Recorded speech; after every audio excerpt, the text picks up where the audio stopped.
Good morning everyone.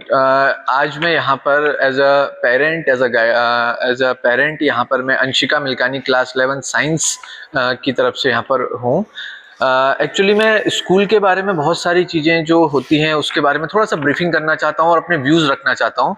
तो यहाँ पर यह है कि जैसे हम अपने स्कूल को देखें तो एक कंप्लीट ओवरऑल जो गाइडेंस और ग्रोथ होती है वो हम एक लर्निंग क्लास से लेके अगर हायर क्लासेस तक जाएं तो वो बहुत बढ़िया तरीके से यहाँ पर है। होता है कि डाउट सेशन क्लियर करना, पीरियोडिक टेस्ट लेना और 1-to-1 इंटरेक्शन टीचर्स का जो होता है स्टूडेंट के साथ वो बहुत बढ़िया तरीके से कोऑर्डिनेट होता है। और बहुत सारी चीजें जैसे हमने देखी है, एक एनुअल स्पोर्ट्स होता है स्कूल में और मतलब बच्चे की ग्रोथ के लिए एक 0 to 12 जो एक क्लासेस होती हैं उसमें उसी स्टेजेस के अकॉर्डिंग उनको लर्निंग दी जाती है। और particularly 1-to-1 interaction with the parents and also with the students, ये दोनों चीजें कोऑर्डिनेट करती हैं। और अगर हम कहें कि स्कूल का एनवायरनमेंट तो एक तरीके से वो स्टूडेंट के लिए तो बहुत लर्निंग और बहुत अच्छा एनवायरनमेंट है, as well as for the parents also it is a very very humble and learning environment जो पेरेंट्स अपने बच्चों को घर पे नहीं पढ़ा पाते हैं। बहुत सारे पेरेंट्स मैंने देखे हैं ऐसे जो अपने बच्चों का होमवर्क वगैरह नहीं देख पाते हैं, बहुत सारी चीजें होती हैं। उस तरीके से भी उस चीज की लर्निंग एक पेरेंट्स के दिमाग में भी फीड करना, वो सब चीजें और मॉडल्स वगैरह बहुत सारे बीच में इंटरेक्टिव एक्टिविटीज। हर एक मंथ ऐसा होता है जिसमें कि कोई ना कोई एक इंटरेक्टिव एक्टिविटीज जिससे कि बच्चे के जो डेवलपमेंट है, जो माइंड ग्रोथ है, बहुत सारी चीजें जो फर्क करती हैं वो सब चीजें होती हैं। तो overall the best up from the Aryan side. अच्छा, मेरा कुछ सवाल है जो मैं आपसे पूछना चाहूँगा। जी।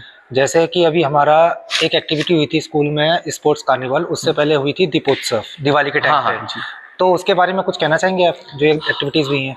ये दीपोत्सव सबसे पहली चीज तो ये है कि अपने रिलीजन के प्रति बच्चों को जागरूक करना, बहुत सारी चीजें। अब इसमें ये था कि जो बच्चों ने दीपोत्सव था वो फॉर अ 1 डे प्रोग्राम था, बट जो प्रिपरेशन थी वो बिफोर 1 मंथ प्रोग्राम थी, जो कि उस प्रोग्राम के लिए सभी टीचर्स और स्टूडेंट ने पार्टिसिपेट किया। तो एक तरीके से ऐसा होता है इन फ्यूचर अगर बच्चों को कोई अपना इवेंट ऑर्गेनाइज करना है, जैसे हमारे घर पे ही होती है बहुत सारी चीजें, तो उसके लिए भी बच्चे को पता होंगी कि क्या क्या एक्स्ट्रा ऑर्डिनरी चीजें लगती हैं, किस तरीके से कोलैब होता है, बच्चों के साथ टीम वर्क में काम करना, ये सब चीजें पता लगती है। तो it was a fantastic event from the school side. और जो एनुअल स्पोर्ट्स था वो तो इस तरीके से फिजिकल फिटनेस के लिए मैं तो ये कहूंगा कि एनुअल नहीं है तो मंथली स्पोर्ट्स भी होना चाहिए, जैसे कि हर डे हर वीक में पीरियड होता है एनुअल वो स्पोर्ट्स का, तो ये चीज होनी चाहिए।